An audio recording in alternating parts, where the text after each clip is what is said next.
You're listening to Shameless Feminine Speaks with your host, modern-day shaman and sister to all, Rebecca Haywood, right here on LA Talk Radio.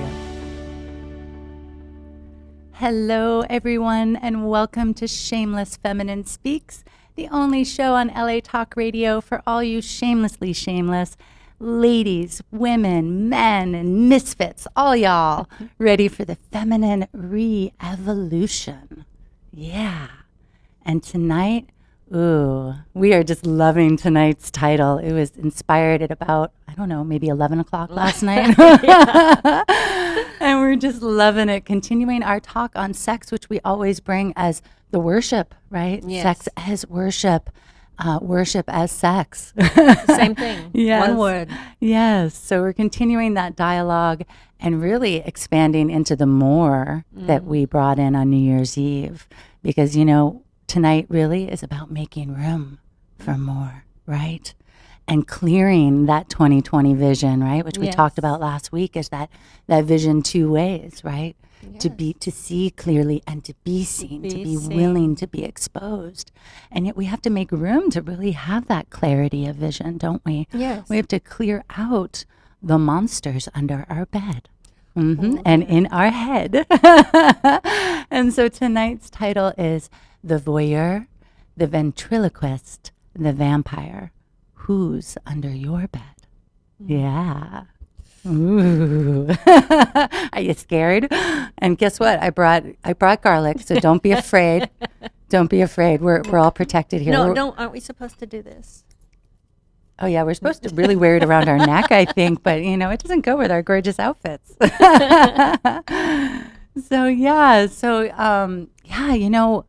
Well, my bed is an altar. Absolute altar. It is the place in which I make love and make dreams. And these are sacred things that equally evoke the divine within and that inspire my days and nights to stretch wider. It wasn't always that way, though. I used to be afraid of the dark, the silence, the solitude. My little girl heart would race as my imagination chased the figments of my fears. Eyes that peered, voices that whispered, hands that prowled in waiting under my bed. I wasn't alone. The dark silence assailed. My dreams hijacked. Now, we all have imagined monsters under our bed as children. But what of the manifestations lurking in our adult mind? Who are we bringing to bed? Right? Who are we really bringing to bed? Yeah. Who are we hiding under the bed? Who are we bringing to our lovemaking, our dream weaving? Who is watching you? Are you gazing upon your world with your own eyes? With your own eyes. What is there in the mirror that you truly see, and who is seeing them? And from where do your words arise? From where do they arise?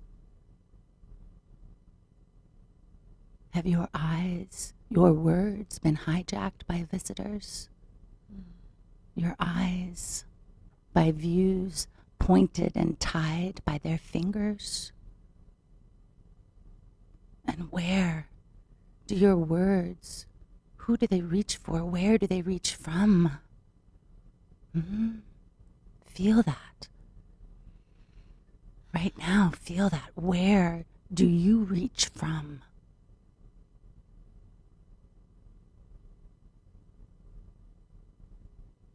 And all of this, in all of this, who do you yield to? What force has captured your senses, arched your neck in surrender, possessed your soul to wander? Who is under your bed? Who is in your head? Are you experiencing your experience? Tatyana's beautiful words, beautiful teaching from I can't remember which one of these shows. Are you experiencing your experience?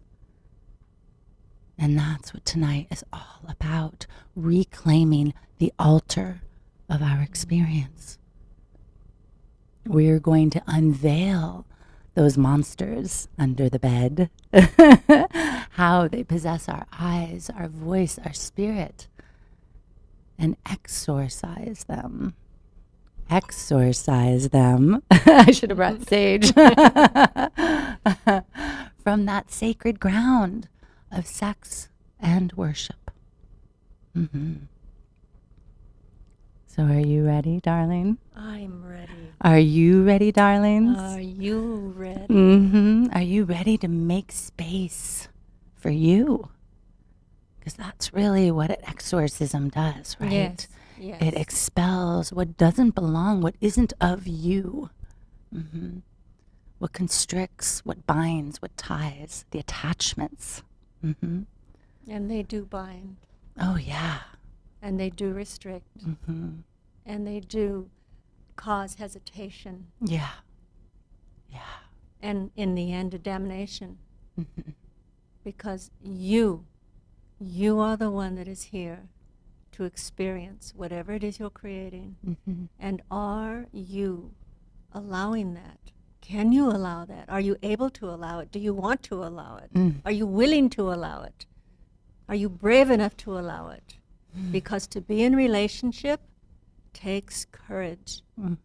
And we're talking about relationship with oneself. Yes. I know we've been kind of teasing you about stepping into talking about relationship with others, right? With partners and all the different kinds of relationship. Yes. And the sticky wickets we create and get caught in, right? Flypaper. Yeah, the fly papers. Yeah, the fly traps we set for ourselves. And yet, it's so important that first we really dive into our relationship with ourselves, right? Because any relationship that we have is going to be a reflection of our relationship with ourselves. When you ask that beautiful question, who are you bringing to the experience? Yeah, exactly. Well, that experience, that moment is your relationship. Are you in relationship with this moment? How much of you is available to this moment when we see each other? We're in a bad mood, we're in a good mood, we're in a happy mood, we're in an ecstatic mood, but we're there, are we not? We're 100% present in ourselves. To the moment. Yes. And that's the relationship. Yeah. And yet so many people in relationship, right? You were talking about that Tom Hanks, was it? Yes. Yeah, Yes, there's many more people in the relationship. There's many more people in bed. There's not just the two, right? I was telling her that years ago there was a play, and I'm sorry I didn't research it, but I remember Tom Hanks' wife, Rita. I'm sorry, I don't know her last name either. Yeah. But they did this wonderful play where the man and the woman get married, but then when they go to get in bed, the parents get in bed. So there are 6 people in the bed. And as the man and the woman are talking and relating, the parents are talking. So the entire time that the play is going on, there's 6 people having conversations. Invisible people, right? Invisible people, but over each other. Yeah. Well, isn't that what it's like? We're saying, and we're smiling quietly at someone, and then there's our father talking, and our mother talking, and our big sister talking, or a nun talking if you went to Catholic school, or what? Yeah. You see. Yeah, and even if you've managed to, get yourself clean of all of those inhabitations, right? I can remember, and I still have this quote written up on my little dream board, my writing board, because it's going to work its way into my book. That I had landed in a place where I knew how to be with myself. I knew how to be present in my experience of me by myself. But I didn't yet know how to be by myself, with myself, in the presence of a lover. Yeah. You know, I could do it with friends. I would still be with myself. I wouldn't abandon myself to their eyes, to their voices. So okay. a lot of to their times when we spirit. say to their voices, we're meaning like to their preferences. Mhm. Maybe you can hear that word better. Yeah, to their beliefs, to their values, right? It's so often we kind of step outside of ourselves and we start to view ourselves through another, Yes. right? Which can be beautiful and opening and expansive, right? Depending on the mirror we're gazing in, right? It could be an even cleaner mirror, right? yes. As it was for me for a long time with working with Miguel. You know, we Yes. both worked with Don Miguel Ruiz of the Four Agreements, and so, you know, it was beautiful to kind of abandon my eyes to his for a time because I was so distorted in my own viewpoints. I couldn't see myself as I was, as I am. I couldn't see myself as divine. I couldn't believe that, you know. Your own beauty. My own beauty, my own everything, you know, my more. I couldn't see that. I couldn't taste that inside of me.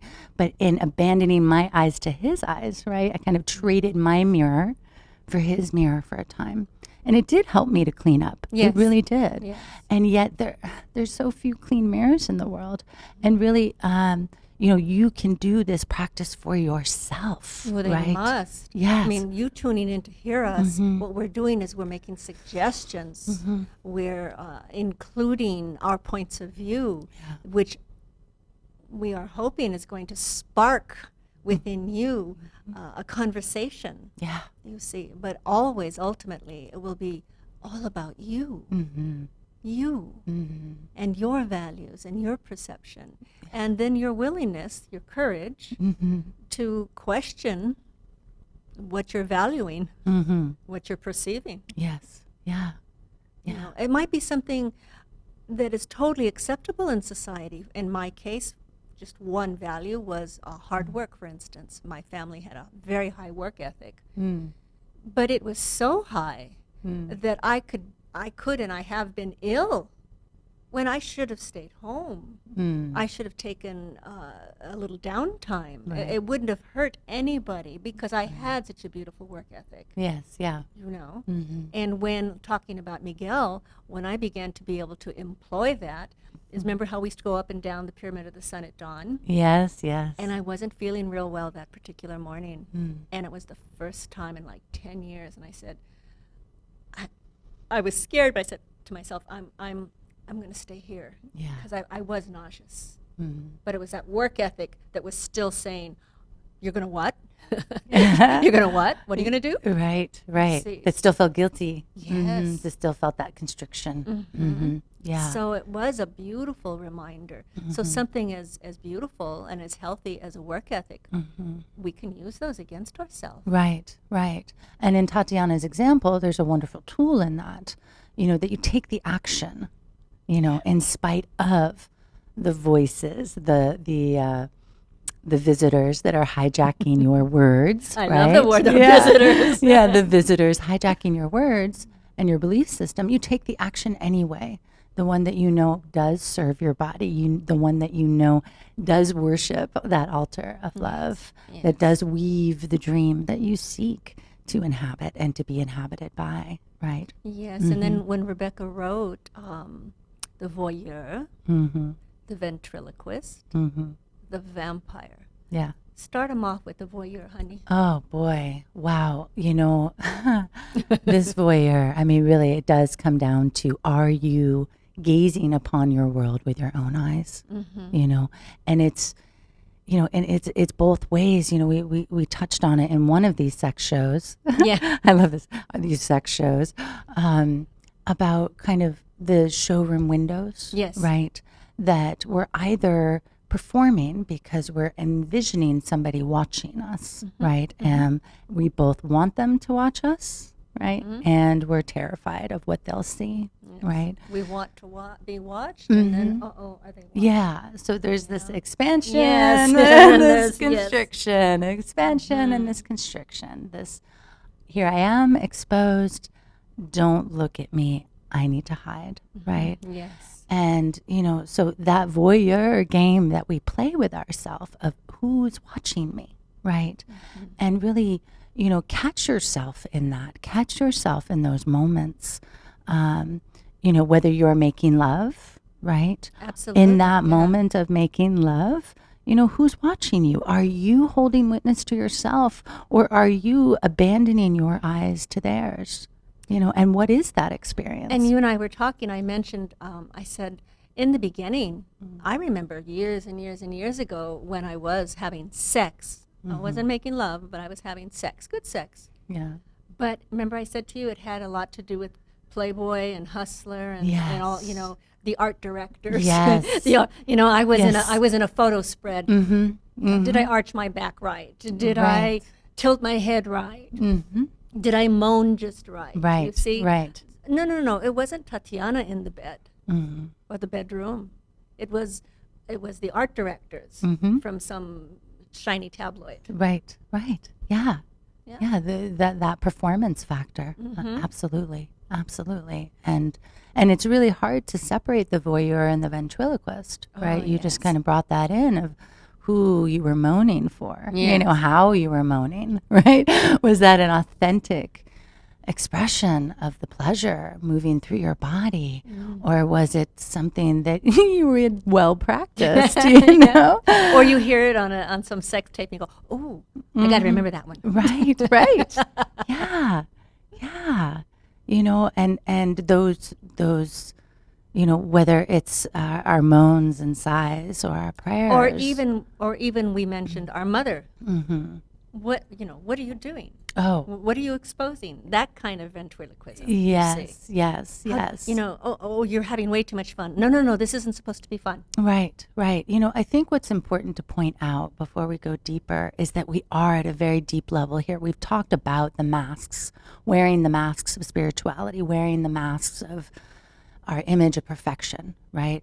We're talking at a level of like being possessed by a particular attitude, a particular way of being, a need to be in a certain way in order to why?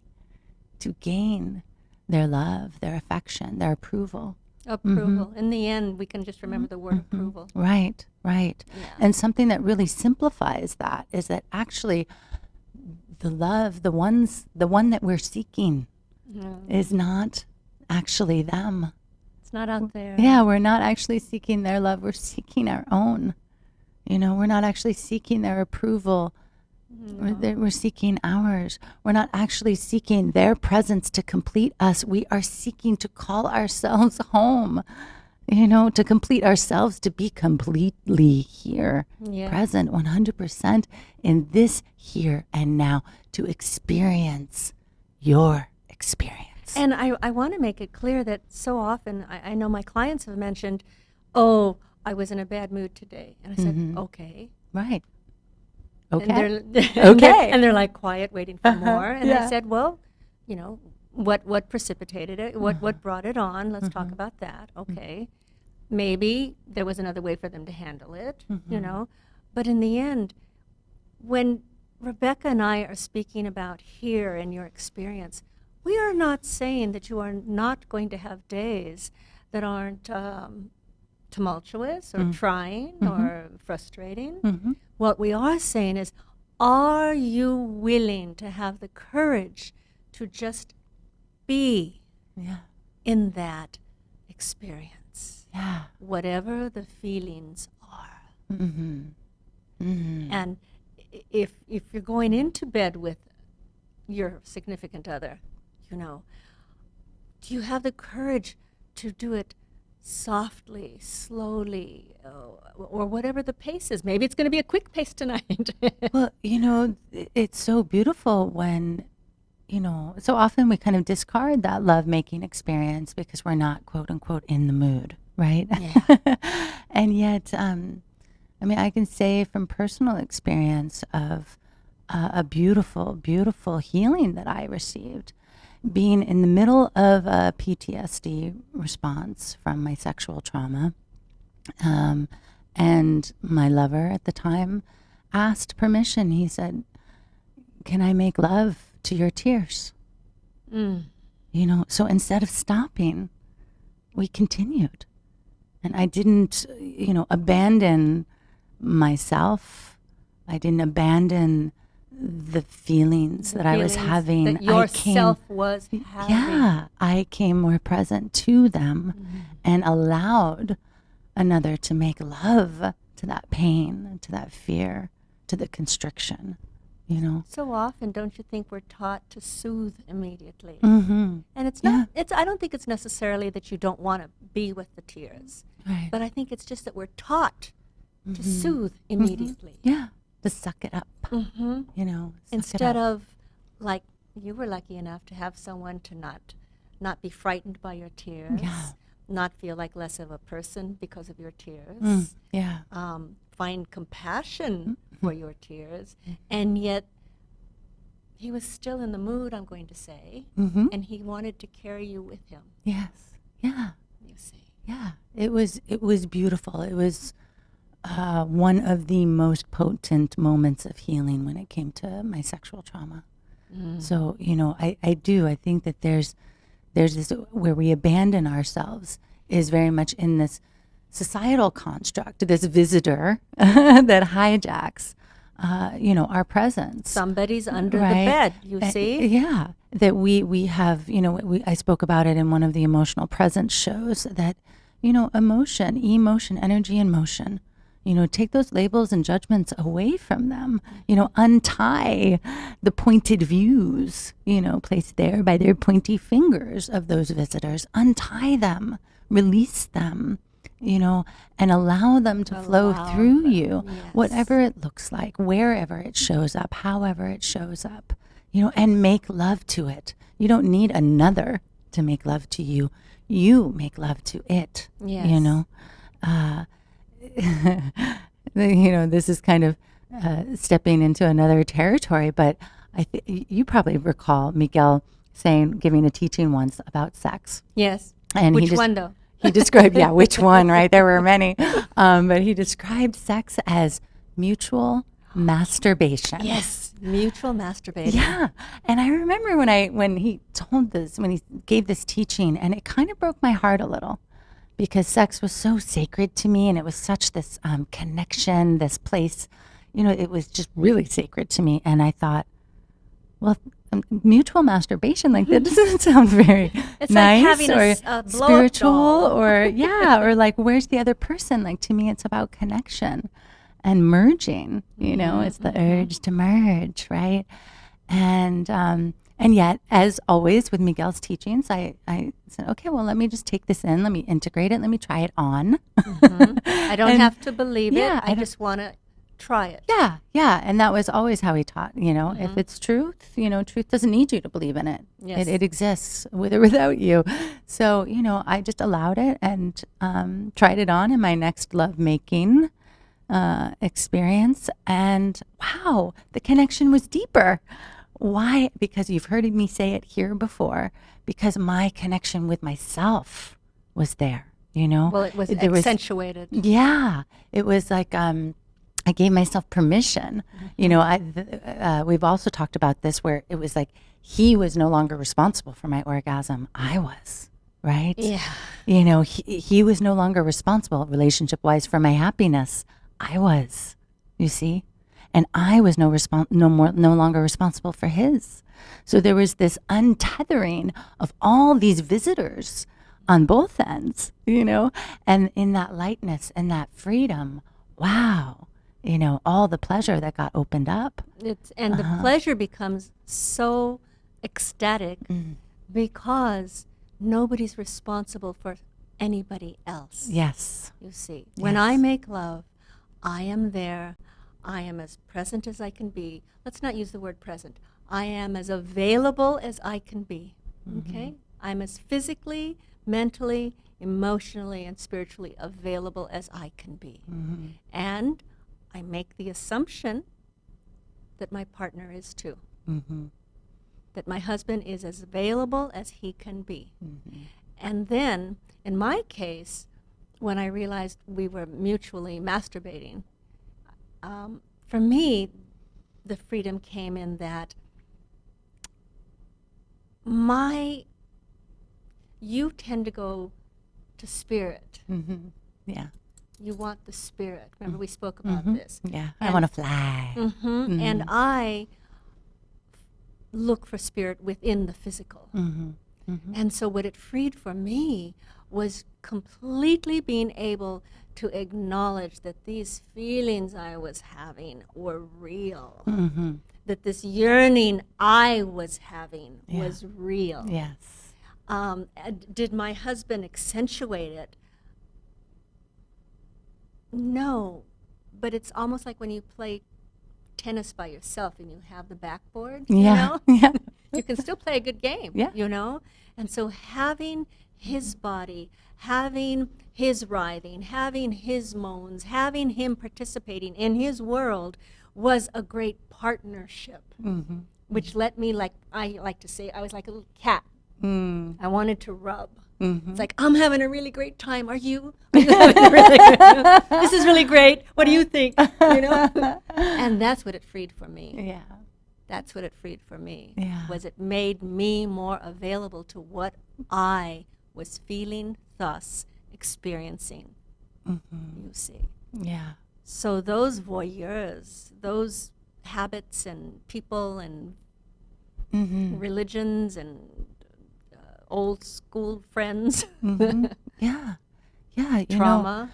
know, I would describe it. You were seeking for a different word for presence. You know, and I would describe you as self-possessed. Yeah. You know, and that experience for myself of walking through my journey where I needed to come home to me. You know, I needed to repossess myself. And that's really what tonight is about, right?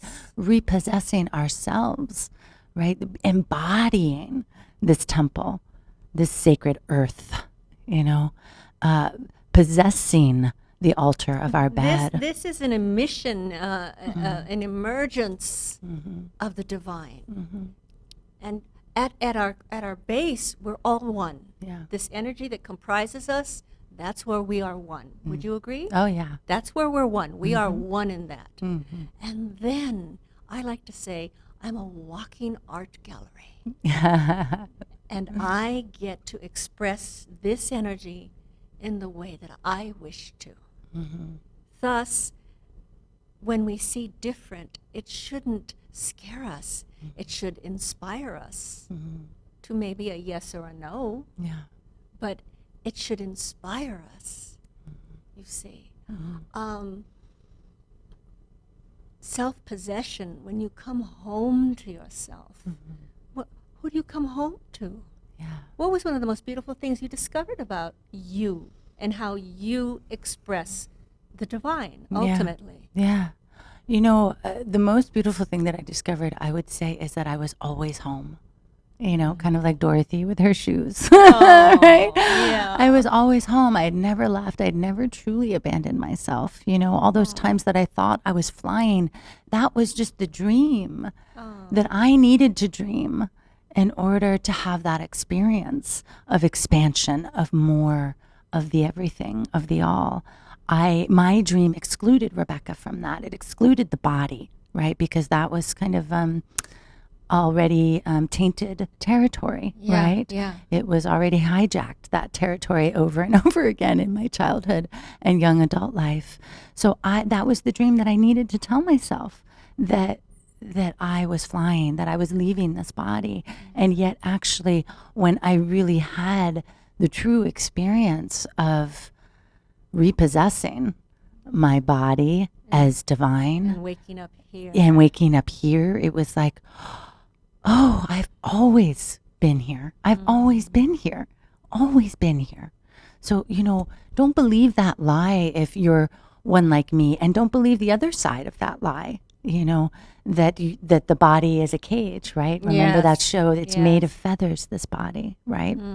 And so it's not a cage, and it's not something to escape either. No, like they're always saying, the out-of-body experience, you know. I left. Yeah. You left. Where'd you go? Yeah. You know? How did you go? Yeah. Yeah. Don't forget, this isn't solid. These are just little molecules that have temporarily coalesced. Yes. Yeah, absolutely. And, you know, the other thing I would say that I learned in that is by being self-possessed, that was truly when I became the opening for another to possess me, And I don't mean in the jealous, possessive no. kind of way. I mean to allow another to truly merge with me. Yes. You know, before that, I was off in my own experience. Yeah, sure, kind of in that mutual masturbation kind of way, but just not really with that reverence, not really truly with that opening and expansion and permission. I think it's the reverence. Yeah, for pleasure. Yes. Yeah. So, you know, yeah, in that reverence of self, we open to another. In that reverence of self, we open to the divine that we already are. And when you're in the reverence of this moment that's being created, that you're participating in, that you are assisting to create through your participation, you see, when you're in the reverence, that doesn't mean you're some kind of holy roller. Yeah. It means that you make yourself available to what you're feeling. Doesn't mean that we get irreverent, you know, which to me would mean, disrespectful maybe, you know? Throw things. Or even absence, you know, is irreverence. Completely pull in and not be there, not participate, you know, be petulant. You see, all of those to me simply says that, you know, you're not using the courage that you have. You're not being courageous. It takes courage to be alive and to allow this manifestation of beauty and breath and brashness. We are not these little wallflowers. We are not. Even if you happen to be more quiet as an energy, you know, we're not wallflowers. No. There's something so amazing about each one of us as an art gallery. Yes. Yeah. Because I would say, like, your energy compared to mine is, it's I can't wait. It's just, it's misty. It's like the mists on a full moon over a lake in summer. Yeah. You know, it's there. It's kind of cool to your lungs when you breathe it in, you know, but it's mysterious and yet it's there. You know, and it wraps you up. Oh, does that feel good? Oh yeah. Yeah. Oh yeah. Yeah. Oh yeah. Yeah. Oh yeah. But you can't grab her. You can't grab Rebecca. She's not there to be grabbed. Don't get any ideas out there. And yet you and I are the best of friends, and our energies, I feel, and how we express ourselves are very, very different. Sure.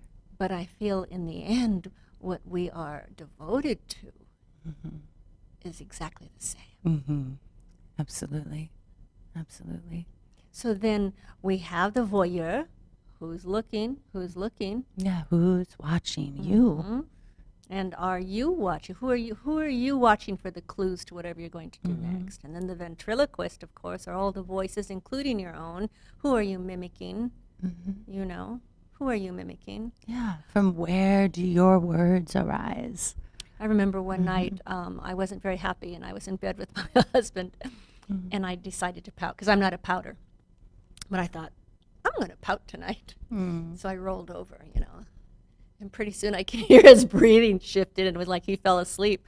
And I rolled over and I go, hey, don't you know I'm pouting? He goes, oh, I thought you just wanted your space. I go, well, yeah, as a pouter. So you see, but when I said I wanted to pout, that was a ventriloquist. That was somebody else speaking through me saying, because I'm not a pouter. I'm not a pouter. I do what I do right now, right here, get it over. Yeah. But I don't pout. You know, and I tried to pout. It didn't work. Right. Well, and that's the thing with the ventriloquist, right? What does a ventriloquist do? But they throw their voice, so it sounds like it's coming from over there, right? And so this isn't just, the ventriloquist isn't just about what voices, what visitors have hijacked your voice, you know, your belief system, and that are now speaking through you. It's also, how are you playing as ventriloquist, right? Just like the voyeur, who's watching you, and how are you playing voyeur to your own experience and therefore stepping outside of your experience, right? Yes. Same with the ventriloquist. How are you throwing your voice, reaching with your words for something back from another? And I would say we do that through insinuations. Mm-hmm. A lot of times to me, when we are insinuating, we're throwing our voice. Yeah. Yeah. And also the other one is, what do you call it when you read somebody's mind? There's a proper word for it. Psychic. Well, when we read somebody's telepathy. mind. Telepathy. Yeah, telepathy. Okay, there are a lot of relationships, not just love relationships, brother, sister, work relationships, where we expect people to know what we're thinking and feeling. And that to me is a form of ventriloquism. We're throwing our feelings. You're supposed to know. Yeah. Well, yeah, and we assume that we know what others are thinking and feeling. That's a good one. know. Yeah. And so in that way, our voice, our words, our prayers, our moans, and our sighs reach for them in a way, right? That's what my intro was speaking to. Who are you reaching for, and where are they reaching from those words, right? So are those words your own? Are those beliefs your own? And what are they, are they performing? Are they in performance mode? Are they reaching for a particular reaction? Are they coming out of an assumption? What's your motivation here? Yeah. And the best gift that you can give yourself, okay, for both the voyeur and the ventriloquist, and really all of this will lead to the vampire. We'll get there very soon. The best gift that you can give yourself is to recognize, okay, we're kind of talking, I was talking dreams, right? Imagine that we're all dreaming. Imagine that we're all dreaming different dreams. Or better yet, maybe more accessible, imagine that we're all in our own movie theater, right? Playing our own movie. Our own movie. And Miguel gave me this one time, this little dream, and I played with it, and I loved it, of being in this big movie theater. And in every theater, there was a movie playing by somebody that I knew, right? My mother was in one theater, my father was in another, my brothers each in their own, friends, lovers, yada, yada. And the exercise was to walk into each theater and to watch the movie and to see myself in their movie. In their movie, yes. And what I found was in each theater, as I looked up at the screen and saw what was supposed to be me or there on the screen. That they had given you. Yeah, or the script playing out. It wasn't me. In some of the movies, I looked completely different. Bigger, smaller, younger, older. My attitude was different in some of them, all of them. I realized, wow, really, they each have their own dream movie of me. I am a different character in each of their minds. Perception of everybody, of us. Yeah. How does your mother see you? How does your sister see you? How does your older sister see you compared to your younger sister? Yeah. Yeah, so don't assume that you know how they see you. We assume that we know how they see us. We assume that we know what they're thinking and feeling. We assume that they know what we're thinking and feeling. Don't make that assumption. It's a huge assumption to break, and it will break you free, right? And this is why this comes back to, I think it was last week in the Tempting More show, where you will never be good enough for anybody else. Anybody else. This is why that is true. You can't possibly be good enough for all those different movie theaters. Are you going to measure up? How can you be you and still be all those 50 different versions of yourself to the best of their dream? That given moment. Because maybe you're maybe your mother sees you as being so kind. Okay. I am very kind, but am I always very kind? Yeah. No. Maybe your father sees you as never having measured up. Is that true in your perception? You see, in the script that you've written for you, is that so? Right. And so, to me, this kind of leads into being held hostage by other people's perceptions of me, other people's scripts that they have running for me. Right. Right. As long as you try to be the star in their movie, right? The best, measure up to their idea of perfection of you, then you've abandoned your own theater, right? I had to leave my theater to go and watch their movies playing.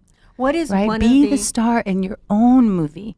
but what is one of the characteristics that, let's say your mother has, maybe she doesn't have it anymore, but I'm going to say has, okay? Yeah. So what's a characteristic that your mother has of you that is not true for you?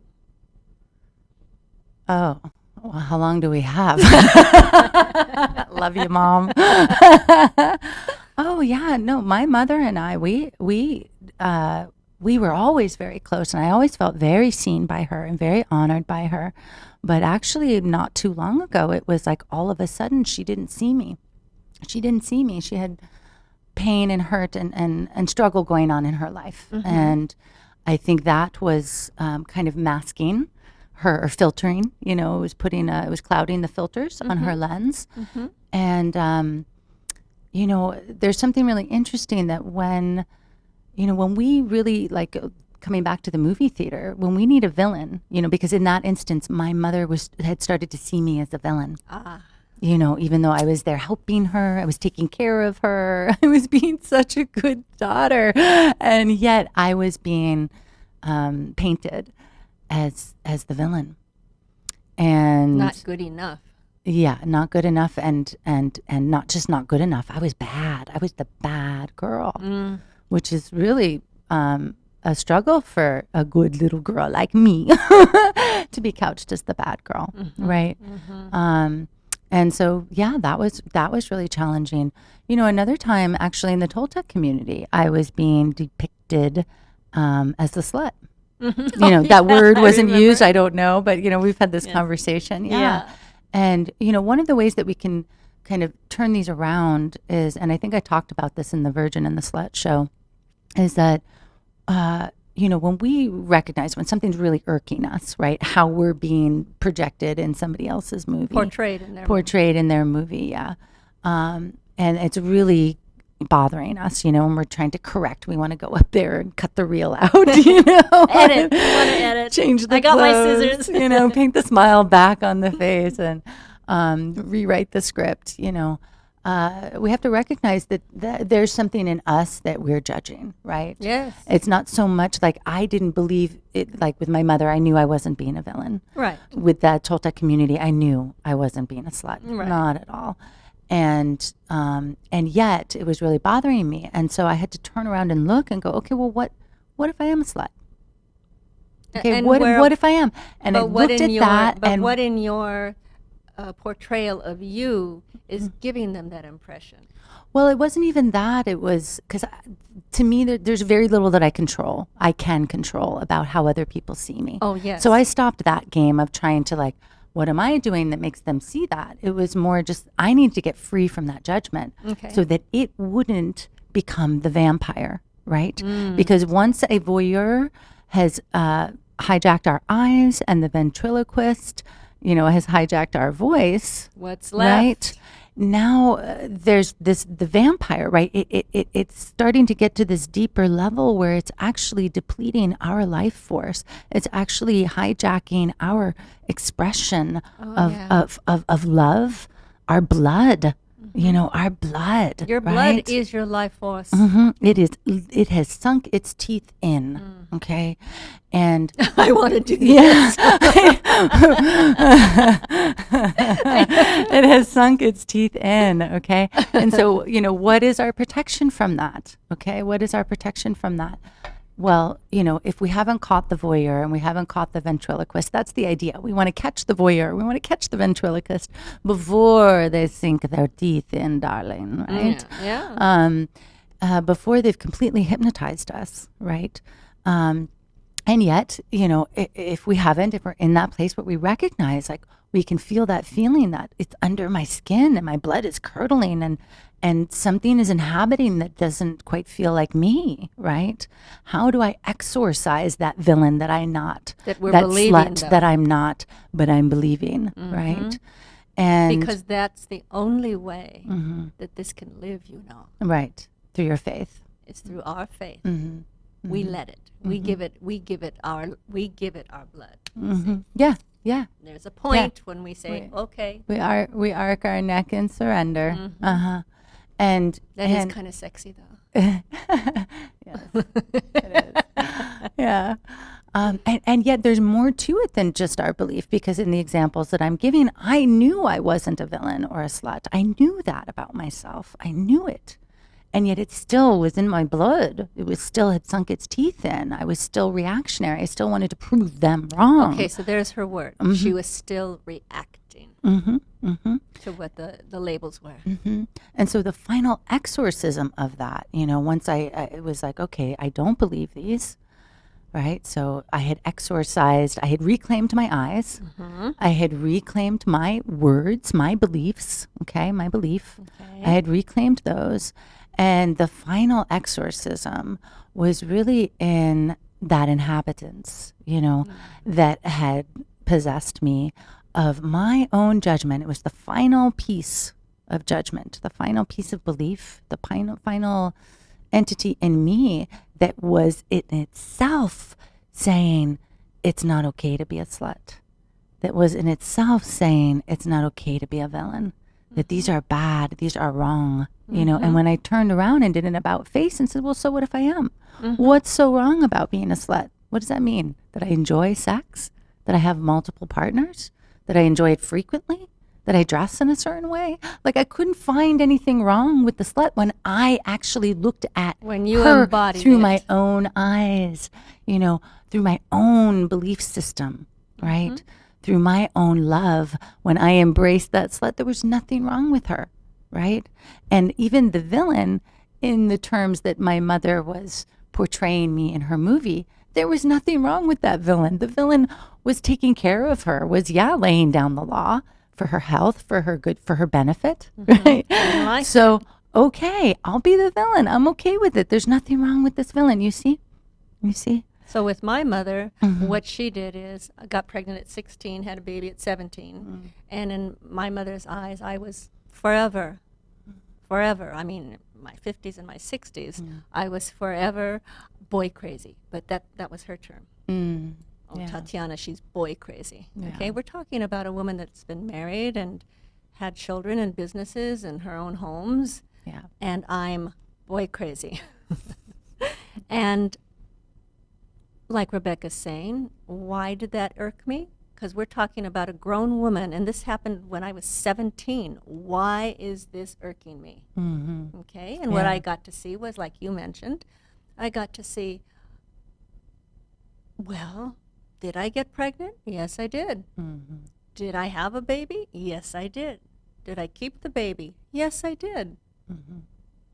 And then, like you're saying, I hear you saying, when I tried to make it more than that, nothing more came. You see, nothing more came. And for me, that was the moment I found my peace. I don't understand my mother's point of view of your boy crazy, but I can't find, do I like boys? No. Do I like men? Yes. Am I crazy about them? No. And like you said, when I tried to knead it out, I couldn't find any more. Right. Yeah. All you found was beautiful bread. Yeah. Light, fluffy, crispy, yummy sourdough. Yeah. So, you know, we're close on time here, so I want to give a little closing and just kind of recap this for you, you know, and what we really are talking about tonight is reclaiming the altar of your experience, okay? And even though we've kind of couched it on the altar of our bed, right, where we make love and we make dreams, right? I love So that. through sex and worship, right, really this applies to life, to all of life, to your experience of you, okay, of you as divine, of you as this beautiful wild creature that you are, okay?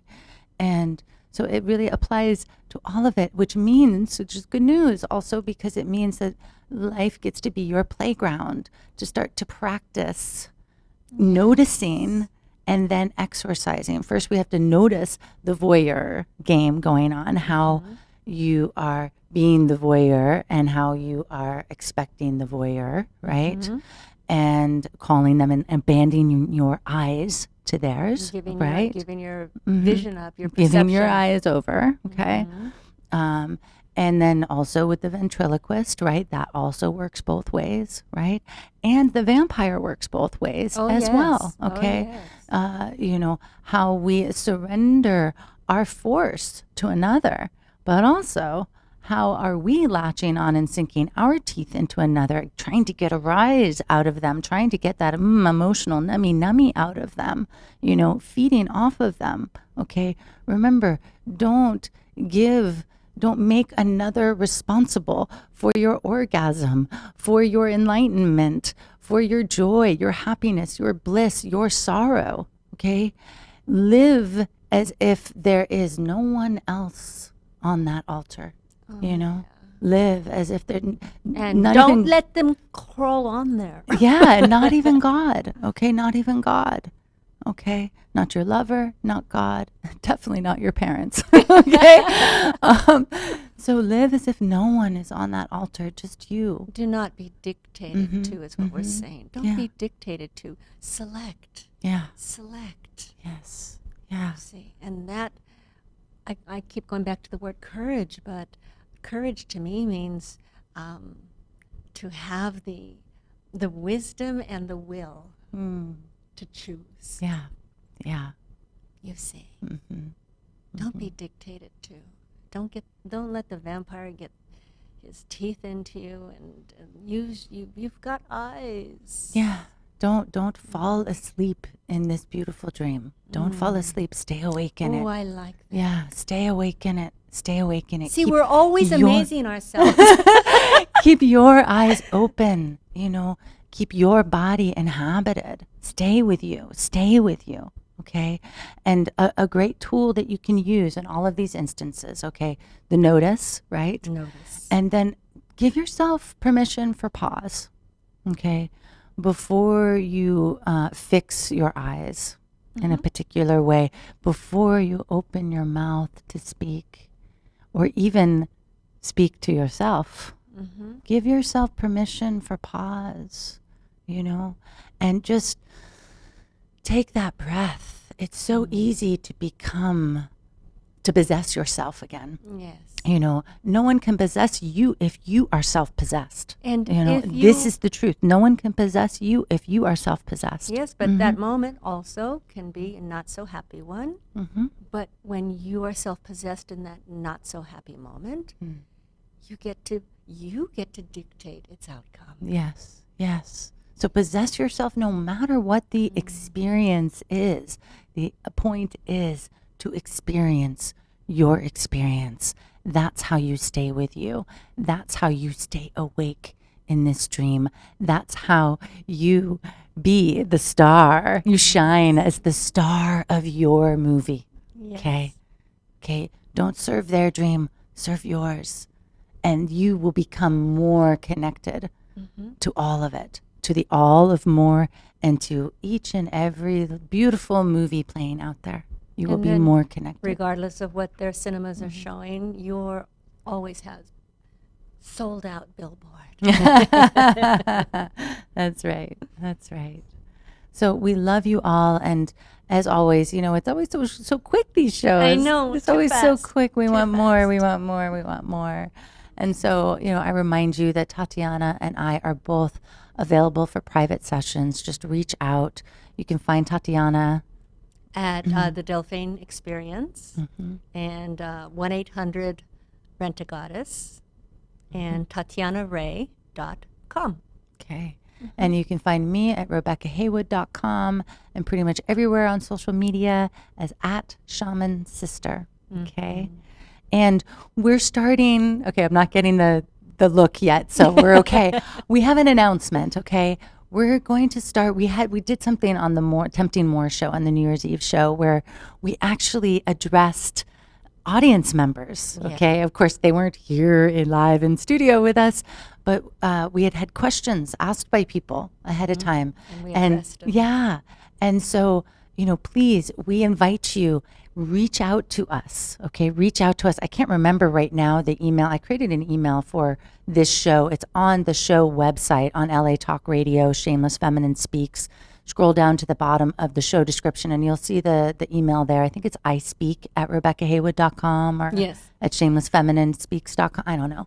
Anyway, Scroll it's something. Scroll down. You email us. Email us ahead of time. You don't have to know what the topic's going to be. We will, once it aligns with the topic, or maybe it will become a topic for a show. So please reach out to us with your questions. And if you don't have a question, maybe you just have a real life struggle going on and you don't know what the question is. You just need to share this thing and you want us to address it and give it a little bit of our shameless medicine, okay? Then please reach out to us and we're going to start addressing those live on the show, every show, okay? So please reach out however you find us. Just reach out. Instant message is fine. Instagram messaging is fine. However you roll is fine with us. And be sure and tune in next Tuesday because it's my birthday. It is? Yeah. Woo! Well, the day before, but good enough. Oh, well, we're celebrating. We're celebrating for sure next week. So yeah, next week we'll see you all Tuesday, 7 p.m. Pacific. We love you. We love you. Love you.